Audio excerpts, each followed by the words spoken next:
Um, First of all, many thanks for coming along. We appreciate you taking some time out of your day to listen to us. Some introductions, first of all. So my name is Jim Forward. I'm the Chief Commercial Officer here at Riviera Travel. It's a grand title, but actually what it means is that my team essentially look after designing the holidays, creating holidays. They look after running the holidays, making sure that you have a good time. They look after your safety as well. And the other part of my team, the sort of marketing team, their job is to inspire you, to put things in front of you that make you want to sort of travel with us and buy a holiday. And then on the screen, we have three of our cruise directors. We have Mandy, Daniel and Mirao, you'll be hearing from later. I'll tell you a little bit about what they're about to say. Just a few bits of sort of housekeeping before we get going. This is being recorded, and so we can sort of share it with you later. Also, I'm talking to you from the room that I've been in really for the last sort of 18 months or so. Alongside me is my dog. I have a cat in the background as well. It's also bin day, so my dog might intervene, and my cat sort of normally jumps up at the desk at some point. So sort of please bear with me if that happens. So as I said, look, many thanks for joining us today, and hopefully what we're going to do is sort of inspire you really to get out there again, and to sort of perhaps sort of get us thinking about those travels that we've been missing so much for the last sort of year and a half. Mirao is going to talk about the Douro. Mandy's going to cover France, and Daniel's going to talk about the Danube. But before we started, so one other bit of housekeeping actually. If you've got some questions, feel free to put those into the chat, and if we have time at the end, we'll try and answer as many as we can. But before we start properly, I also wanted to express my thanks to you all. All of us here have got our own personal stories around the last 18 months and COVID. And it's certainly been true for travel.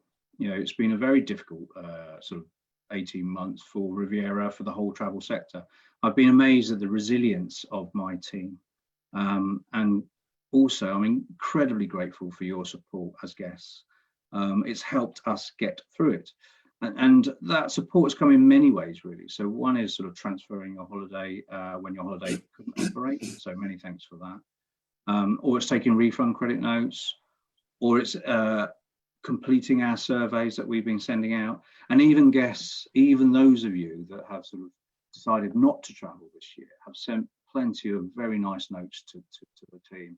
And I personally really appreciate that, and thank you for that. And of course, now there are some signs that we might get traveling again. The vaccination program is well ahead. I think it's 85% are vaccinated now.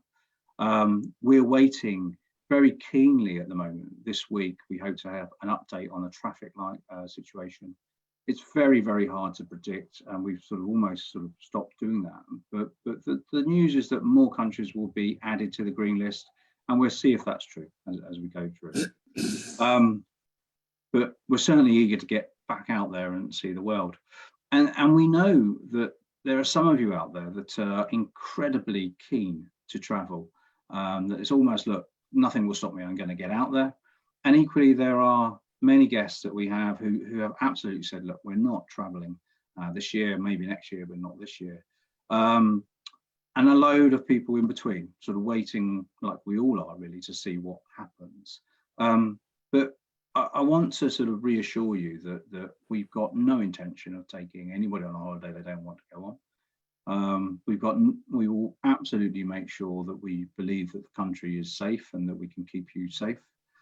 And critically, we're going to take you somewhere where you're going to have a good time. We've got, no desire to provide you with a holiday that's not enjoyable. We will be keeping a very close eye on that. And actually, I was able to travel myself back in the autumn. I went to Italy on one of our tours, one of the few things that we managed to do. And I did have a great time, I have to say. Sort of being on Lake Como amongst essentially Italians and not tourists was an incredible sort of feeling. But of course, your decision what you do. So there you go. I'm really keen to get back to travel. I'm keen to hear about the excitement of travel. And with that, I'm going to hand across now to Mirao, who will get us listening and hearing about the lovely Douro. Thank you. Thank you, Jim. Good morning to all. My name is Mirao. I'm Portuguese. I'm a cruise director. I've been with Riviera for 6 years now. I live in Vila Nova de Gaia, which is near the Douro River, just across from Porto. And I've been sailing here on the Douro since 1998. I'd like to welcome you to our beautiful country of Portugal, where we have plenty of sunshine, excellent food, excellent wines. I always say our wines are very good. We just keep them to ourselves because we let you have the Mateus and those kind of brands. But here on the Doro Valley, we have wonderful wines. And of course, we have two wonderful ships. We have the Elegance, the Douro Elegance, and the Douro Splendor, ready to welcome you to visit our Doro Valley, which is the UNESCO site. And the Doro Valley is also the world's oldest demarcated region, 1756, and it's also a UNESCO site. The river itself, it originates in the Serra do Urbião, which is in Spain, at an altitude of 2,160 meters. And it runs for 897 kilometers, roughly 557 miles, where it meets the Atlantic Ocean at the Foz do Douro, which means the mouth of the Douro in Porto.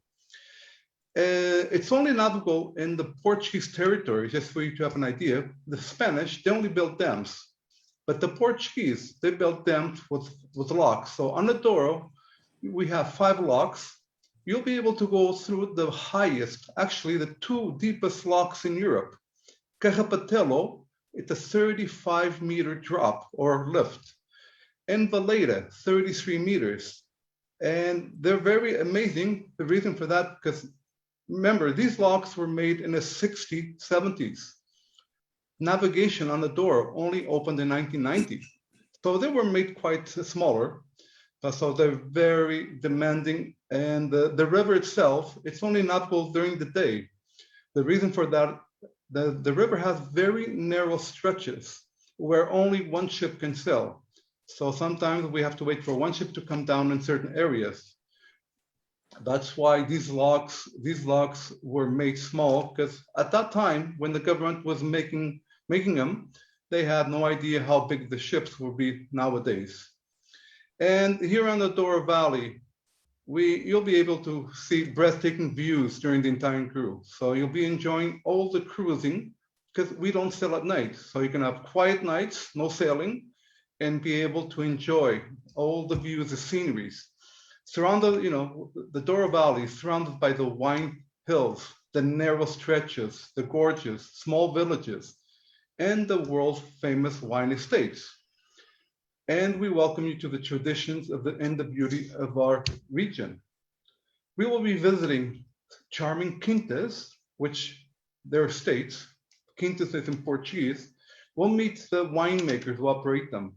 We'll enjoy the private tasting of ports. Here in Portugal, we have the Tony, the Ruby, the White Port. We have the reserves, we have the vintages, and of course, other local delicacies. Here, you're always surrounded by port wine because we are in the wine region. And of course, the unrushed atmosphere of the Doro Valley has led to a charming and friendly population. Just for you to have an idea, Portugal, we have a population of 10.5 million. But just in the Porto area, 1.8 million, and Lisbon about 3 million. So all the population is pretty well by the ocean. So as we go upstream, you'll be going into very little towns where people are very friendly. We'll be tasting their local specialties, and we always are welcomed with open arms and a huge smile. And as we reach the border, we'll be going to Spain. Spain is known as the Golden City. The name has been given due to the sandstone that the buildings are made from. So when the sun is shining on them, the color, the golden color come into effect. And of course, it's a UNESCO site. It's got the second oldest cathedral. It has actually two cathedrals, one next to each other, one from the 1100s and the other one from the 1700s. And it's got the university, the old university from the 1200. Porto itself, it's a UNESCO place. It's the second largest city in Portugal. It's got a population of about 230,000 in the city. But like I was saying, it's got 1.8 million in the whole municipality. It's got 7 municipalities around it. And very narrow streets, bubbling. You have this the port wine cellars, which, believe it or not, when we talk about port wine, we automatically think Porto is in Porto. Wrong. Porto is in Vila Nova de Gaia. All the wine cellars is just across the river in Vila Nova de Gaia, where I live. The reason for that, in the old days, that's where the harbors were. That's where, when they brought all the port wine coming down the river, this is where they had the cellars built. In the old days, the old Rebelo boats used to bring the port wine. Nowadays, everything is brought by road. And here you'll be able to always taste all sorts of port. We'll be taking you to Callum, one of the oldest port wine estates. Porto has a lot of sites. It's got one church, just for you to have an idea, with 400 kilos of gold in its walls, the San Francisco Church. And that's from the 14th century. It's got the Casa Infante. It's got many places, the Clerigo Tower, which is in the old days, it used to be like a lighthouse. So when the ships were out at sea, they could see the fire on that tower. You have the Dom Luís Bridge, which is a bridge from the 18th century. Caixa Ribeira, a UNESCO site, that's the old city right by the river from 1996 itself. The Douro itself has 16 tributaries on the Portuguese side.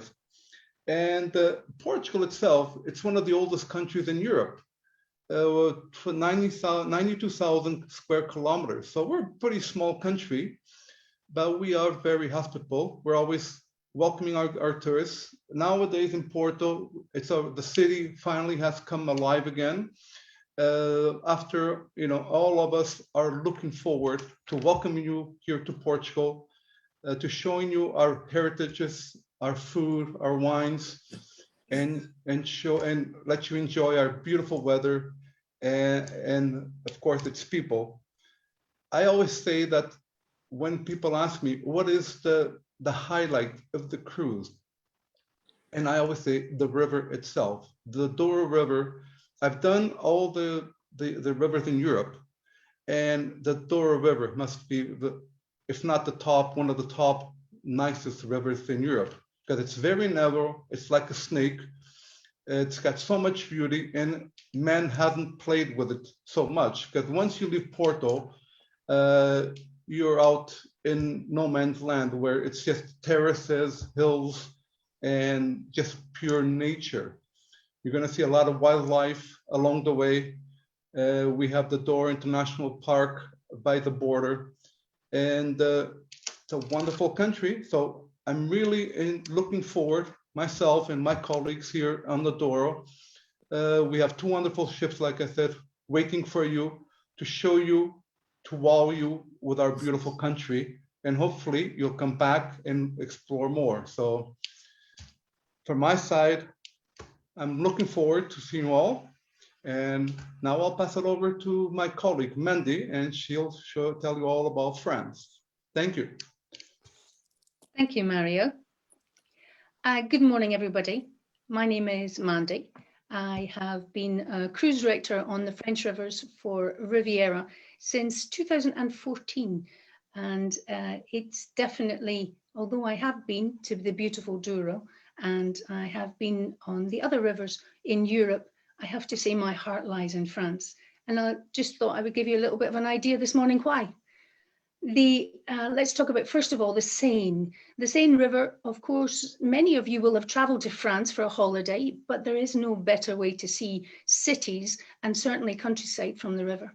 The Jane Austen has been brought round to the Seine from the Rhine. Some of you may have sailed on her on the Rhine River, or in fact on the Danube, but she's now on the Seine River. So we begin our cruise there in Paris, and we begin by visiting the city, of course, the City of Light. At the very end, we will come back to her.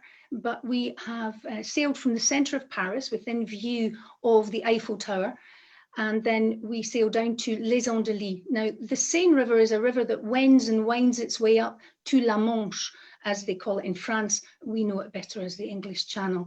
And we stop at Les Andelys. Les Andelys is famous for Richard the Lionheart, for Chateau Gaillard, or in fact the ruins of the castle there. But it's a beautiful, typically Normandy village that's all cobbled streets and narrow. And then you can climb up the hill and up towards Chateau Gaillard for a relaxing visit. And then we head to Rhone, and Rhone is the start of the Seine.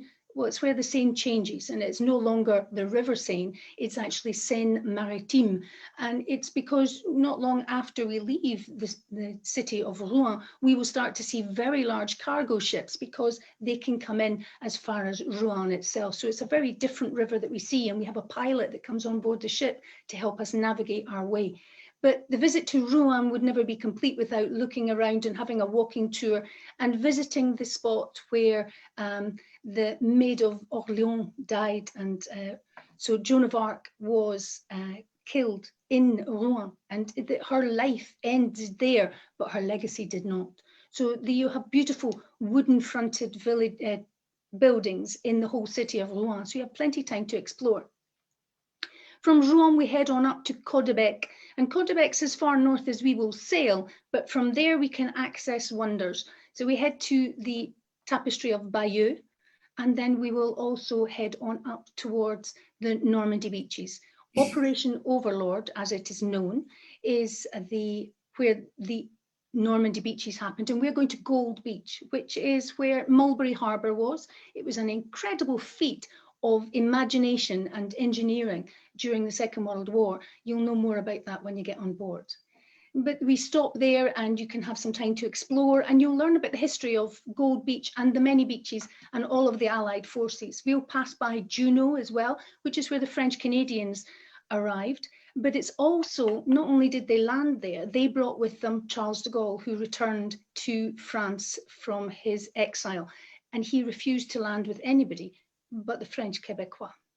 So talking about the Quebecois, the next day from Caudebec, we will travel to Honfleur. And in Honfleur, we see exactly where the founding fathers of Quebec sailed from. But more importantly, you can wander around the little narrow streets of Honfleur, around the inner harbour and up through and see all the lovely art galleries. And you can sit in a cafe, and that cafe society where you can sit and watch the world go by. So we have a lovely half day there. From Caudebec, we sail back down the river and we head down to Vernon. And from Vernon, we take our coach just 20 minutes around the corner and up the river, and we end up in Giverny. And Giverny is a beautiful village, which you may know better as the final home of Claude Monet. And we go to Monet's garden. And Monet's garden in Giverny is, no matter what time of year, is a beautiful sight to see. And that's one of the pleasures that we have on the Seine cruise. And we have to finish with the City of Light. And we visit Paris, you have a walking tour of Paris, and then you have a free afternoon in Paris as well. So, excuse me, not a walking tour of Paris, a coach tour of Paris. And then we let you have a little walking wander around the middle, and you can get the shuttle bus back to the ship. And again, the ship is moored just a few metro stops or a bit of a stroll along the river towards the Eiffel Tower. And no visit to the City of Light would be complete without a visit there. So that's the Seine, and that's on Jane Austen, and that will start to sail at the end of August, we are hoping, and at the end of August, beginning of September, and you can book there. And not only can you go as a family, as a couple, as a group of friends. You can also go as a solo, and we have a special solos cruise on the Jane Austen sailing on the Seine. And then back to my second love and my second home, really, and that's the Rhone. And it's a cruise known as Burgundy, the River Rhone, and Provence. And as the title says, it actually covers all of those things. And for me, it's the perfect combination of sights and scenes and smells and architecture and culture. And it all changes, no matter whether you join us in Avignon and sail north, or you join us in Lyon and sail south. It's the same. The difference is quite incredible. So let me tell you about from Lyon. If you join us in Lyon, the William Shakespeare is your ship, and we will be sailing from Lyon after we have visited the city. So we'll visit the city on a coach. Coach will take us up to the very high point, which is Fourvière, and the Basilica of Fourvière is there with the panoramic views over the city. And then we have some free time in the old town, and it's a very different city. Lyon was actually voted the second most beautiful city in the world. Now, all these people that voted can't be wrong, and they're not. It's a capital of gastronomy in France as well, and so it's full of wonderful sights. And it's a city that is divided by two rivers, and the two rivers are the Rhone and the Saône. The first river that we will take is the Saône, and we sail north up towards the heart of Burgundy, and we stop in Chalon-sur-Saône. And from Chalon, we take a coach to Beaune. And Beaune is this walled city that's built its whole life all about Burgundy wines. And if you like wines, it's a perfect place to learn all about them. And if you're not so keen on wine, well, there is also there's a French market that you can join in, and you can smell the smells of fresh cheeses and pâtés and see the hustle and bustle and vegetables the way they were meant to be. So that's the French market in Beaune. Now, after our visit to Beaune, we're going to sail back down south on the Saône. Now, the Saône River, you must realise, is completely different. It's a very gentle river, beautiful countryside we're sailing through. You can see the golden hills of the vineyards. And then as we sail back down, we go back through Lyon city, and we go under an incredibly low bridge, which is just a feat of sailing from our captains. And then we carry on down and we stop in Vienne. And that means we are officially on the Rhone River. And the Rhone River is a rugged river. It needs to be tamed by 12 locks. And it's also a producer of much of the hydroelectric that's in France. So when we get to Vienne, we stop in for two good reasons. One, it has Roman remains that are very well preserved, including a section of Roman road, and there's the amphitheatre. There are so many things to see now, and also it's also the start of a part of the story that I adore, which is the story of the Knights Templar and the last Grand Master of the Knights Templar, and the story of the end of the Knights Templar is all intertwined. So if you like Dan Brown, you're going to love your visit to Vienne. After there, we head on down to a beautiful village called Tournon, and there we moor for the night. And it is a sleepy village just on the edge of Provence. And the trees are different. Then you'll start to see different architecture, different foliage as well. And then when we're wandering around in Tournon for the evening, we have some live entertainment for you on board. But carrying on down, then you'll have a chance to go to the Ardèche and the Ardèche Gorge. And this is a picturesque day, it's a scenic day, and we're going to be looking at the scenery around us. It's just breathtaking. And it's a relaxing day too, because we're heading down to the deep south and down to Provence, and we're heading down towards Arles. So we will sail on down to Arles. And Arles was the last two great years in the life of Vincent van Gogh, and also the Roman remains there, and the Roman arena is quite astonishing in Arles. And you will start to see that the France that we started off in Lyon is completely different. This is where the Gypsy Kings came from. This is all very much Spanish influence, and it's warm, and it is a completely different atmosphere, and it is not to be missed. And then finally, and last but not least, we're going to go to Avignon, the walled city where the popes left Rome and they took shelter in the south of France. And you hear about the stories of the popes and the difference that they made to life as it is, as we now know it. And we will have a little walking tour there. And of course, that's when you will have a song to sing that you'll never get out of your head. the Sur le Pont d'Avignon. Now, you learnt it at school, so you get a chance to stand on the bridge and sing it. And Avignon is where we end our cruise, or alternatively, it's where we start it. So that's the two rivers that we sail in, or the three rivers really, and two cruises on two ships. So you can join us on the Seine, and that's on the Jane Austen, or you can join us on the Rhone and the Saône, and that's on the William Shakespeare. William Shakespeare, again, you can join us in couples, in groups, and we also have a solos tour. So if you are coming, then hopefully you are, and I will see you there. And I'm handing you over to Daniel now, who is going to tell us about the beautiful Danube. Thank you very much, Wendy. Hello, everyone. My name is Daniel, and I'm the cruise director for the Blue Danube. I hope that you can all see me, because I still see Mandy on my screen. So I'm not sure what about the others. Can you all see me now? Yeah, I can see Mandy nodding. Thank you very much for just letting me know. So of course it's been a long year since we stopped cruising, and I understand that there has been this beautiful introduction by Mandy and Mirao about all the nice destinations, and of course I will tell you about why the Danube is also an excellent destination to choose. But first of all, I would like to just remind all of our passengers of the first and most important message is that we are definitely sure that it is safe to travel again. And Riviera would not be operating if we were not 100% sure that everybody is safe to travel. So saying that, I do want to invite all our viewers to, get over the anxiety of travel, something that we have maybe lost a little routine, and I want to say that organized travel and, traveling with Riviera will take care of all your troubles. It's easy as 1, 2, 3. You are going to come and we will take very good care of you and make sure that everything goes perfectly well according to plan. So no worries. I think it's time to start packing your suitcases and just go for it.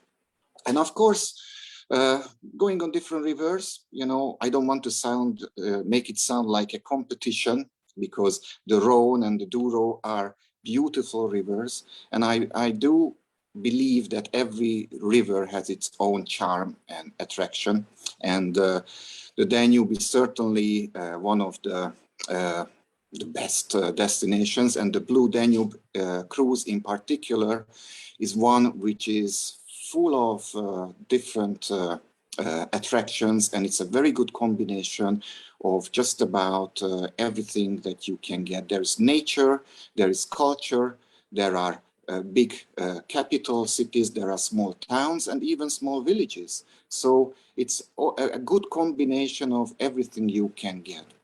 First of all, when we sail, this is a cruise, the Blue Danube, which starts in Budapest, goes up to the Austrian city of Linz, and then turns around and goes back to Budapest. And while we are doing that, we are going through some of the most beautiful natural areas of the Danube River. And of course, everybody is familiar with the beauties of the Rhine River and the Rhine Valley. And not many people know that we are sailing through two similar areas on the Danube, on the Blue Danube, as we are passing through what is called the Danube Bend, which is a beautiful natural park and a gorge similar to the Rhine Valley in Hungary. And we are also going through what is called the Wachau Valley, which is in Austria. Again, something that can only be compared to the Rhine Gorge in its beauty, with its tranquility, with the beautiful vineyards and the nice little villages. So also the cruise, the Blue Danube, is designed that we start out nice and quiet, and then we get busier. As the first stop is the sleepy little town of Estragon, a great attraction in terms of it has the biggest basilica in the surrounding area. So in Hungary, Slovakia, and only to be compared to, I don't know, maybe St. Paul's in London. In terms of size, definitely. It's also has a very interesting history. You will be able to learn a lot about the local history and culture as we go through this cruise, because it's very educational in terms. You learn a lot about the medieval history and the turmoils of this area, especially the big struggle between the Ottoman and the Christian empires all the way up to the 17th century. And Estragon, with its basilica, is a beautiful site. It has a little medieval castle, a very nice Baroque cathedral, beautiful views over this Danube Bend area. So it's a perfect, easy way to start our explorations. And then, of course, why people like the Blue Danube cruise, and you should, is because, of course, it also involves visiting 3 capital cities. We go to Bratislava, and we also go to Vienna, and of course there is Budapest. And some people say that Salzburg is also a capital city in its own right, since Salzburg has been an independent state for so many years before becoming part of Austria, that in true light we do visit more or less 4 capital cities. And they are all very interesting, very different, because Bratislava and Salzburg are very small capital cities, very nice in size, very easy to walk around. Of course, we will have guided tours in each of these destinations. We have the local guides who will take you and give you a very nice walking tour of these destinations. But Bratislava and Salzburg are small enough in size for you to wander around and explore on your own. A very leisurely, pleasurable experience, especially when we stop in Bratislava, and you do have a couple of hours to yourself to explore the nice, charming city center. And as we are, of course, sailing, before I tell you a little bit about Vienna and Budapest, one of the highlights of this cruise is, of course, our visit to Melk Abbey. Once we sail through the Wachau Valley, it is just something out of a true movie. It's a beautiful Baroque palace situated right on the Danube. It's one of the biggest monasteries going back to the Austrian Empire. And if you've seen gold, I don't think you have until you went to Melk Abbey. You will see that it is one of the most beautifully decorated, ornate monuments, of course, a UNESCO World Heritage Site. And it's definitely one of the things not to miss as part of the highlights of this cruise. The same goes for the Basilica in Salzburg, something that is definitely worth visiting. And of course, I understand that on the Blue Danube tour, we have a lot of churches, but it's also because Christianity has played a great part in the development and history of what is the former Austro-Hungarian Empire. So there will be a lot of talk about, of course, all the big high-powered people like the Emperor of Vienna. And it will be a very interesting story to learn say how the Archbishop of Salzburg has competed with the Emperor of Vienna. And it's very interesting because the way the Blue Danube cruise goes, we kind of build up to the anticipation of finally reaching the capital and getting closer to the Emperor, only a privilege that some of the few people from the upper class had. And by the time we reach Vienna, after we go to Salzburg, it is a true how should I say, wonder to see how magnificent Vienna was and what kind of environment the Emperor of Austria has created for himself. Of course, we will be visiting the palace in Vienna, something that is definitely a must-see. That's where we have the world-famous Spanish horse riding school. That's certainly something that a lot of our passengers like to see. So if you're into horses, if you like the horse show or you're into horse riding, you have the opportunity to go to the Spanish horse riding school and see them practice or see where they live and where they are trained. That's definitely also one of the main attractions in Vienna. We will have an onboard entertainment in Vienna. We always have a Viennese classical concert. That is something that also adds to the highlights of this cruise. We have a small orchestra coming on board who will play some beautiful classical music, something that is also very enjoyable, very well performed and very professional musicians, giving us a true Viennese concert. So that's also something that is most enjoyable, only to be competed by the Hungarian folklore dance show that we have in Budapest a day later, which is of course completely different. It's folk, it's not the classical arts, but it's also something funny and something entertaining, a good way to finish the cruise.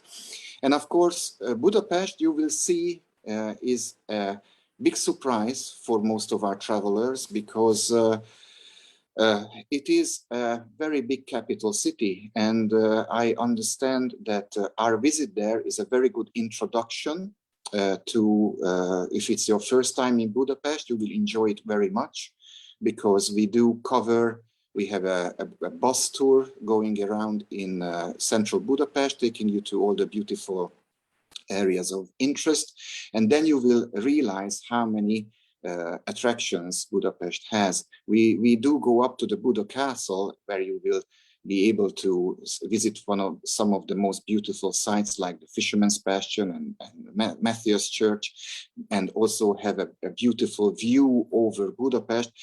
And I believe that most of our passengers who come to Budapest want to come back for more. Luckily, there are a number of Riviera cruises starting from Budapest, not just the Blue Danube, but also there is one which starts in Budapest and goes all the way down to the Black Sea, but that will be a topic of discussion at another session. But definitely it's a beautiful place to visit, and seeing the Buda Castle can be only compared to the Imperial Palace in Vienna, and it's an interesting competition between the two cities, Vienna and Budapest, which is nicer, which is better, which was more important in terms of the imperial capital city, and it's interesting to see that Austrians and Hungarians, although very similar, how much competition there is between the lines, but it's a great place to come. Very safe.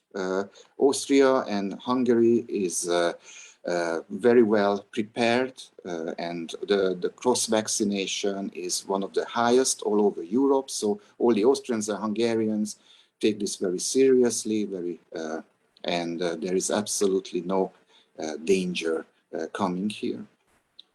So this is my small summary of the Blue Danube. I will, of course, I'm staying online to answer some questions, but I will pass, I would say, the microphone back to Jim. Thank you very much.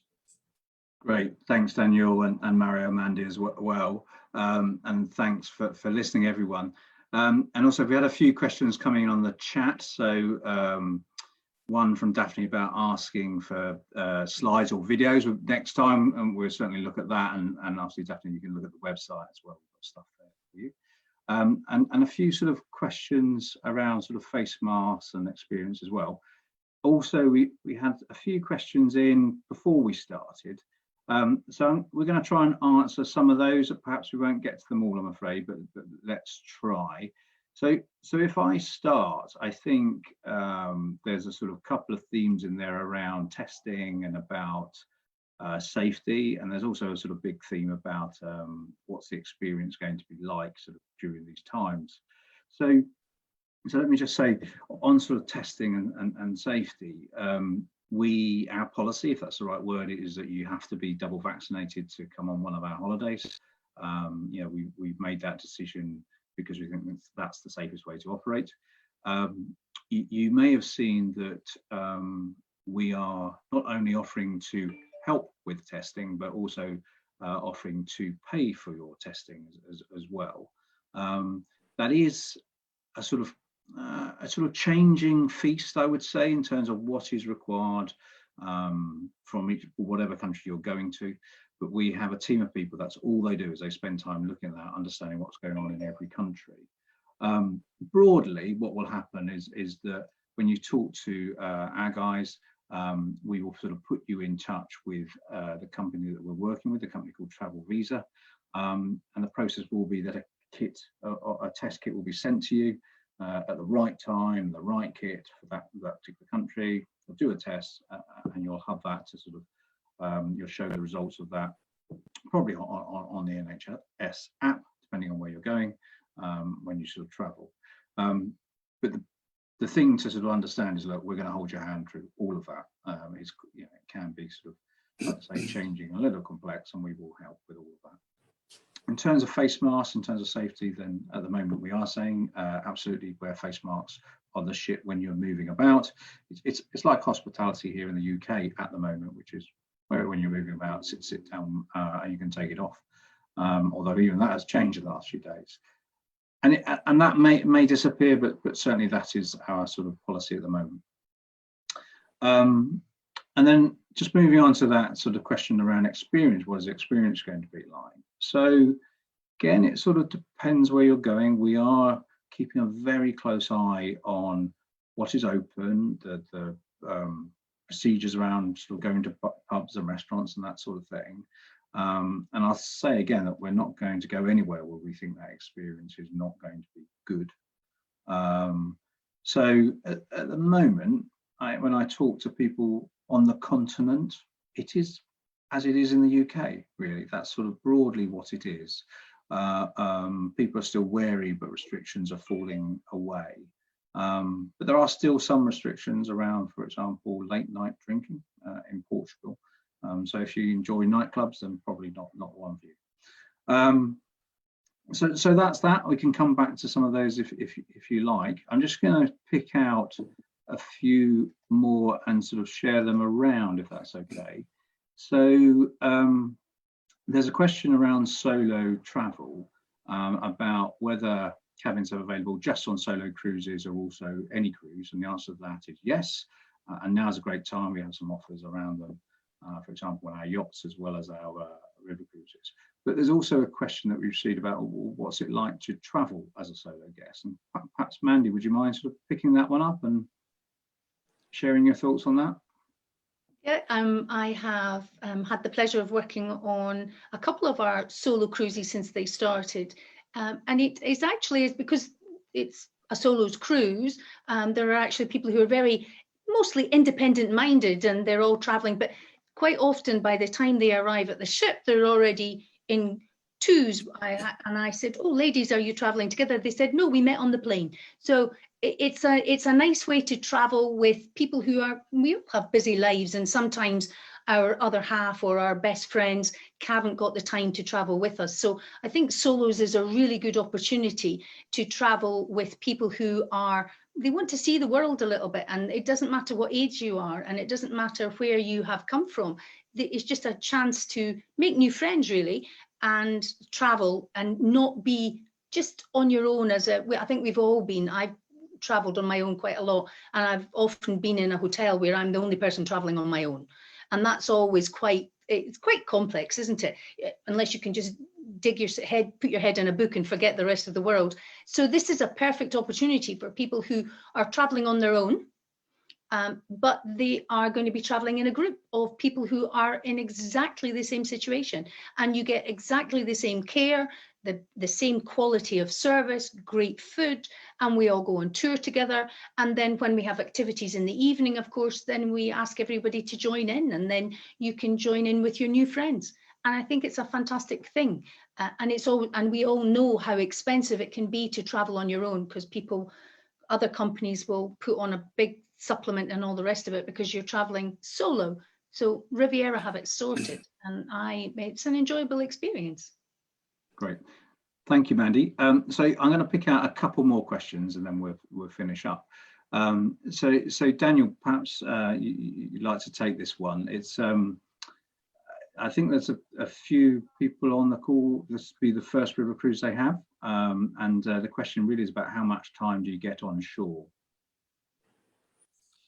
Well, it's a very good question we always have. Of course, people always say not enough time, not enough time on shore.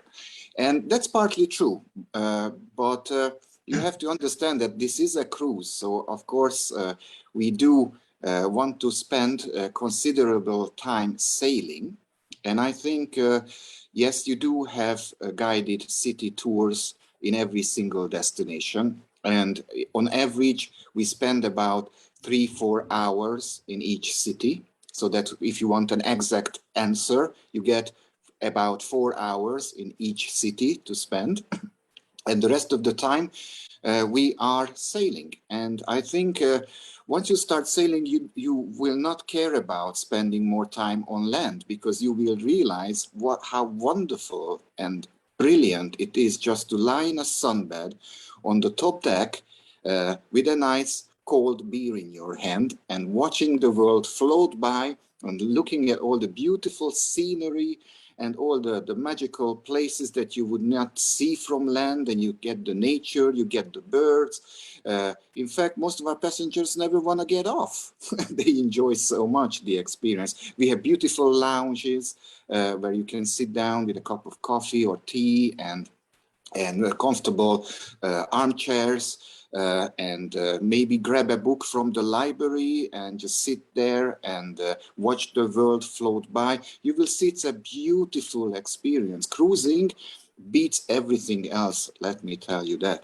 And oh yes, of course, you will have time offshore, but you will have a chance to see the cities, but it's not a city break, it is a cruise. Great, thanks, Daniel. Just a couple of quick ones actually for me, because I've just spotted them. So there's a question about, is the drinks package worth the money, sort of thing. So the answer is always depends how much you drink, really. But we tend to not include it because of that. So you can choose how much you drink, whether you want to do it. Certainly talk to our guys in the contact centre if you wanted more detail. But I will point out that actually this September and October, if you go on a river cruise with us, we're including a drinks package as a thank you. Really. So if you've already bought it, then you'll be getting your money back. If you're thinking about going, you'll get a free drinks package from us as a thank you. And then sort of finally, I think, Mario, if you wouldn't mind. So again, there's a sort of a question. It's quite a hard question, actually, but essentially it's, this is my first river cruise. What might I sort of expect? What might I look forward to? So Mario, would you mind answering that one? Well, for a first river cruise, what you expect is we have beautiful ships waiting for you, excellent crews, always ready to serve you, to be there for all your wishes, wonderful sites to visit, like Daniel says, we have plenty of time of all the stops to visit, always enough time to have a little bit of free time to check out on your own. You'll always have time, to discover, to explore. You'll always will feel welcome. You'll feel like you just come in on your own, and after one day, you already have many friends, and you're gonna leave. At the end of the cruise, you're gonna leave with wonderful memories, with quite a few new friends, where you'll stay in touch for the rest of your lives. Cruise after cruise, we always find couples that I've met and other cruises over the years, and they just became close and close, and now they travel together. So it's a wonderful experience of everyone coming in together and finding themselves in a group where they feel comfortable, welcome, with excellent service, and they don't have to worry about anything. Just come over, and the rest is being taken care of by Riviera. From the step they go on the plane, at the airport, the transfers will always have someone there to help you, support you, and to bring you to the ship. And on the ship, you're always going to have your cruise director, your tour escorts, the whole crew there ready to spoil you. So I think that's probably the best way to discover. Your job is just to pack your bags, get on the plane, and we'll take it from there. Brilliant, lovely. Thank you, Mara. That's a lovely summary. So I think we'll leave it there. If your question wasn't answered, then please feel free to phone in and ask one of our team, or look on the website, or even email me if you want. So my email is jim.forward@rivieratravel.co.uk. And if I can't answer your question, I'll find somebody that can. So thank you so much for joining us today. It means a lot that you've taken the time to do it. And I wish you all a good, happy afternoon. And hopefully we'll see you out there at some point in the next sort of year or more. Goodbye now. Bye-bye. Bye.